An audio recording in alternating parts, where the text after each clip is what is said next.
The iPhone 15 series will absolutely change everything.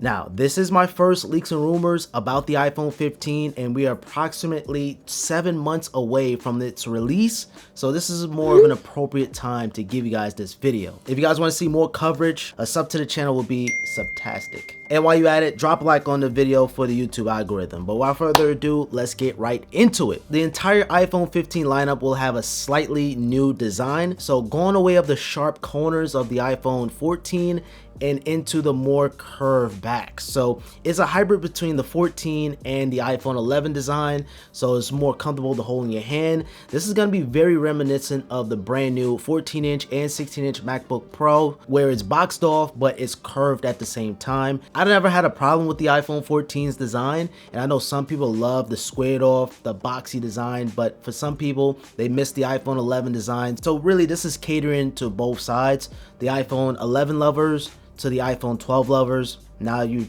collide together now. For the Pro models, it's going to feature this titanium frame alongside with the frosted glass back. So that titanium frame is going to be a big difference compared to the stainless steel that we currently have right now. And I would say I love the stainless steel when you first take it out the box, but throughout wear and tear, it's going to have fingerprints, some micro scratches, so that titanium is going to be more durable. I'm curious to see how the titanium is going to look on the other colors, such as spoiler alert, that red color, which we're going to talk about that in a little bit, and even how the gold is going to look like with that titanium frame. And as for the regular iPhone 15, it's going to feature the same aluminum frame with a glass back, a regular glass back, no frosted glass. All of the iPhone models will feature that dynamic island. Apple is currently struggling with the 14 Plus sales. So adding that dynamic island, which people want, it's a new design, it's a new way to interact with your iPhone, that could entice people to upgrade. And I'm curious to see how it's going to look with a 60 hertz panel opposed to the Pro Motion, how the animations are going to be fluid, but I'm sure Apple is going to do it well. It's just the same thing how they did with the iPhone 14 Pro. The bezels are so ultra thin that making it even thinner is basically going to be bezel-less. The screen size has been increased, so the 6.1 inch iPhone turns into 6.2. Although it's not a big leap, it's enough where, okay, we got to make the screen a little bit bigger. Because remember, the iPhone 14 series has the same exact screen size as the iPhone 13, and the bezels are thinner. But the bezels are so ultra thin on the 15 that the screen is getting a little bit bigger, just a 0.1 inch bigger. And more than likely for the Pro Max model or the Ultra, I'll talk about that in a little bit, is also going to get the same treatment. So bringing a 6.7 inch display to a 6.8, that extra screen real estate, it's not going to make a big difference, but you're going to feel the difference. The CAD files for both the 15 and the 15 Pro has been released online, and you can see the camera modules are just humongous.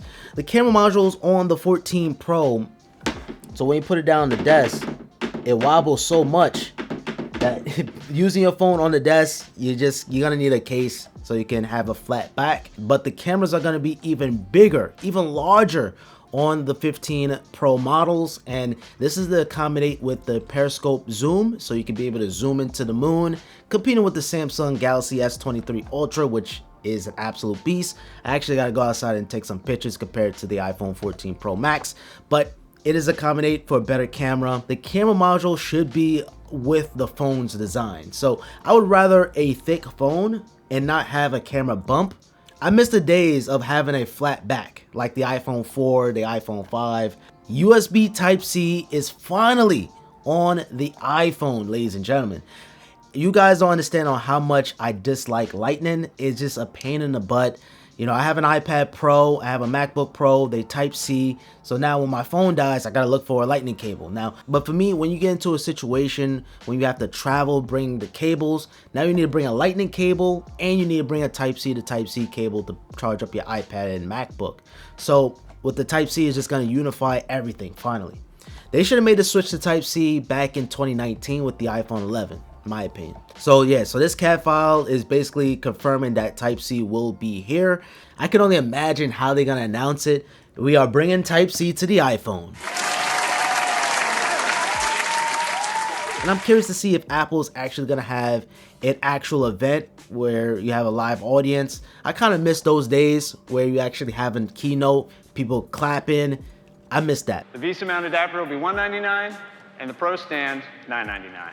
And like the Mac Pro, they'll all be available in the fall.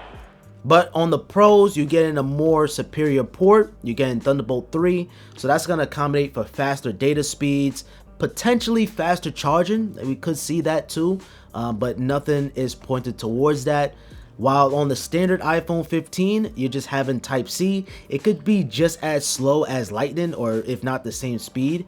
And just like the iPhone 14 lineup, the SIM tray is nowhere to be found, only for the US models. All of the iPhone 15 models may have a solid state capacitive volume up and down button alongside the side button, and the mute switch may be redesigned. So this is very similar to the iPhone 7, where the home button isn't an actual button, it's a solid state button to give you the illusion that it is a button. So this is going to improve the water resistance, the dust, and even maybe give the iPhone a higher IP rating overall. But yeah, I'm very impressed though. Seeing this CAD file give you an idea on what's to come. So this rumor just came out just a couple of minutes ago.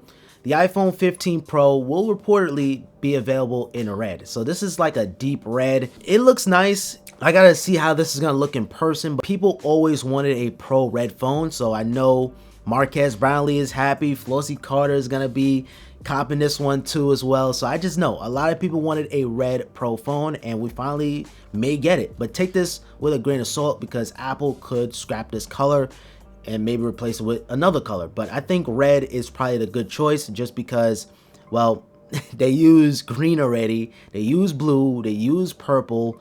You gotta switch it up, you know what I mean? And yellow will be too similar to the gold, so what color can you use now at this point? And alongside with that, the iPhone 15, the standard model, will come in a brand new pink and blue color. This kind of gives us a good hint that we may see more vibrant color options this year in the lineup. But I really want to see how that silver is going to look like, because silver with that titanium finish and that white, oh, it's gonna look beautiful. We will see the A17 chip on the Pro model phone. This is gonna feature a 3nm chip, so this is gonna bring efficiency, which is gonna equal out to be better battery life. And I heard the OLED display driver is gonna go from 40nm to 28nm, so just efficiency across the board. But as for the standard iPhone 15, that is gonna have the A16 chip, which is the same chip on the iPhone 14 now. There's been a lot of talk about the iPhone 15 Ultra, and even so, it might even be a totally separate phone,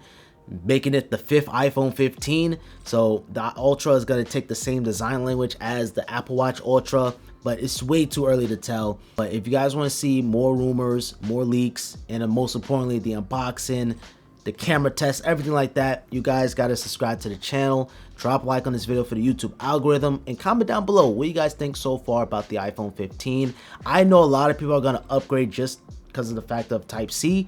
That already is going to push a lot of people to upgrade. And even having Dynamic Island on all of the iPhone 15 models, this could be a very successful year for the iPhone this year.